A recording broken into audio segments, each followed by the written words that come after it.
Hello everyone. आज का हमारा टॉपिक है पावलोव की लर्निंग थ्योरी। इनकी जो मूल अवधारणा है, इन्होंने कहा कि कोई भी चीज़ जो हम बच्चों को सिखाते हैं, ये ज़रूरी नहीं है कि हम प्राकृतिक रूप से ही सिखाएं। इनके नियम को संबंधवाद का नियम भी कहते हैं।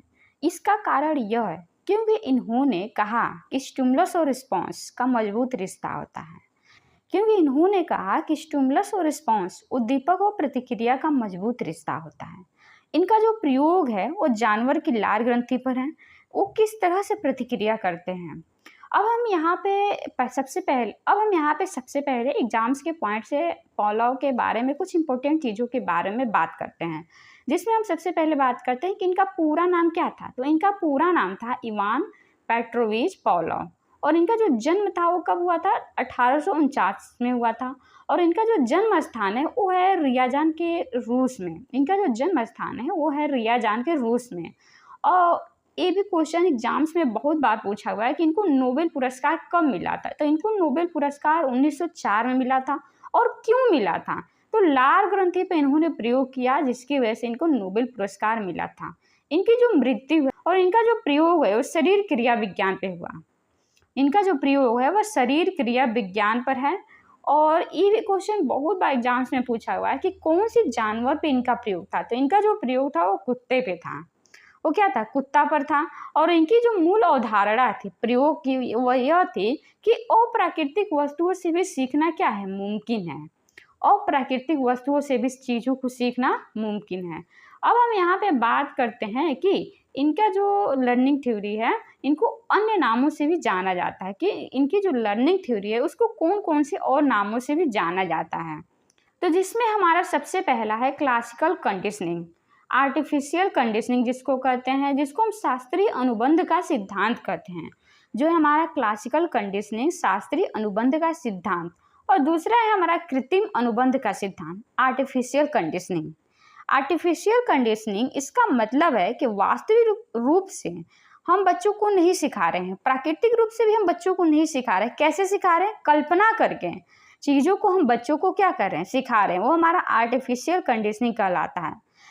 इसको एक एग्जाम्पल से समझते हैं। मान लीजिए मैं छोटे बच्चों को क्लास ले रही हूँ और मुझे क्लास में बच्चों को पेड़ के बारे में बताना हो, तो ये ज़रूरी नहीं है कि मैं उनको बाहर ले जाऊँ, पेड़ दिखाऊं, तब उन्हें मैं बताऊं कि ऐसा पेड़ होता है। मैं एक सिंपल सा पेड़ का इमेज बनाकर उन्हें कल्पना करके भी बता सकती हूँ कि पेड़ ऐसा दिखता है। तो ये हमारा क्या हुआ? आर्टिफिशियल कंडीशनिंग हुआ। और तीसरा है हमारा अनुबंध का सिद्धांत। अनुबंध का सिद्धांत कंडीशनिंग थ्योरी, कंडीशनिंग थ्योरी। और चौथा है हमारा प्रतिवर्त अनुबंध, जिसको हम रिफ्लेक्स कंडीशनिंग कहते हैं, जो स्वाभाविक प्रतिक्रिया का नियम भी कहते हैं।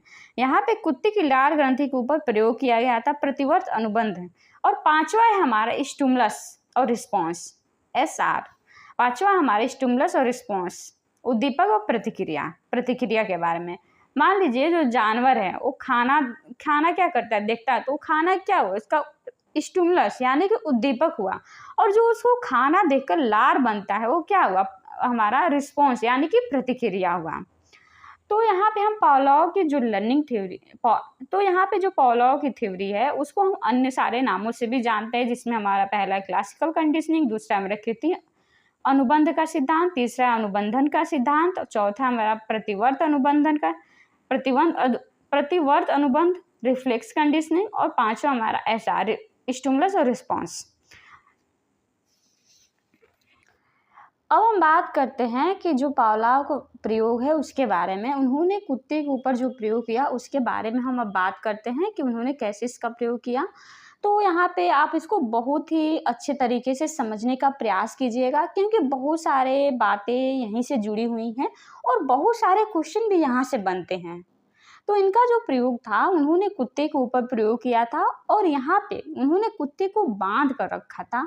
और इस प्रकार बांध कर रखा कि इस प्रकार बांध के रखा था कि, और जो कुत्ते की जो लार ग्रंथि है वहाँ पर उन्होंने क्या की थी? नली लगा दी थी और नीचे एक बॉक्स रख दिया था, ताकि जो कुत्ते की लार है उसको पूरी वो क्या कर सके? रिकॉर्ड कर सके। कुत्ते को क्या किया था? पूर्ण रूप से बांध कर रखा था। और कुत्ते के सामने एक मिरर लगा दिया और कुत्ता किसी और को नहीं देख सकता था।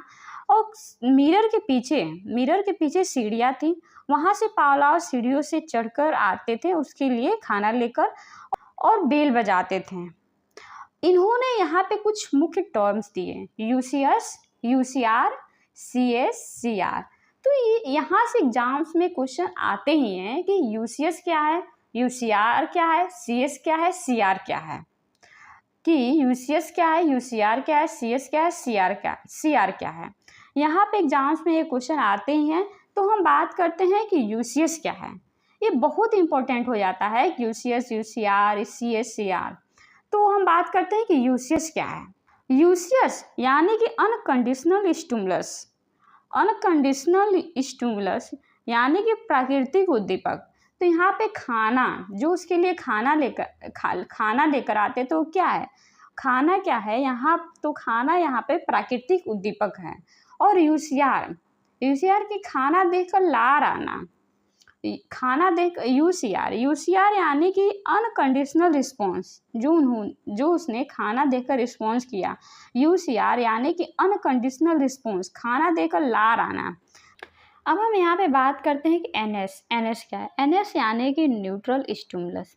न्यूट्रल स्टिमुलस यानी कि घंटी की आवाज़ जिससे कोई भी प्रतिक्रिया नहीं होती, यानी कि जब केवल घंटी बजाया गया तो कोई भी प्रतिक्रिया नहीं होगा।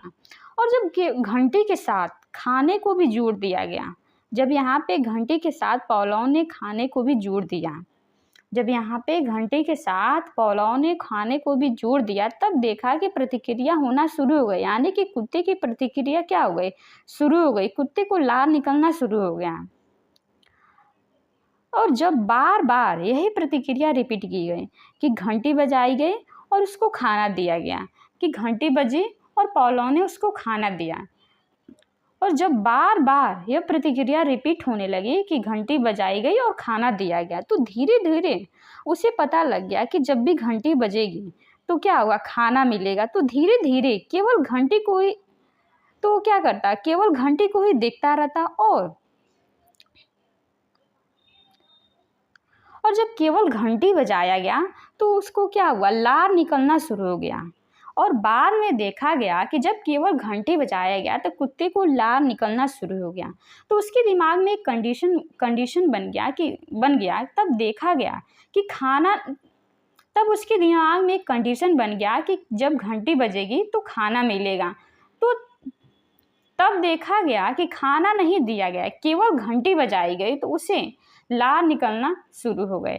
तो उसे पता चल गया कि जब भी घंटी बजेगी तो उसे खाना मिलेगा। और जब भी बार बार जब यह रिपीट किया गया तो जब घंटी बजने लगे तो उसको क्या हुआ, लार निकलना कुत्ते को शुरू हो गया।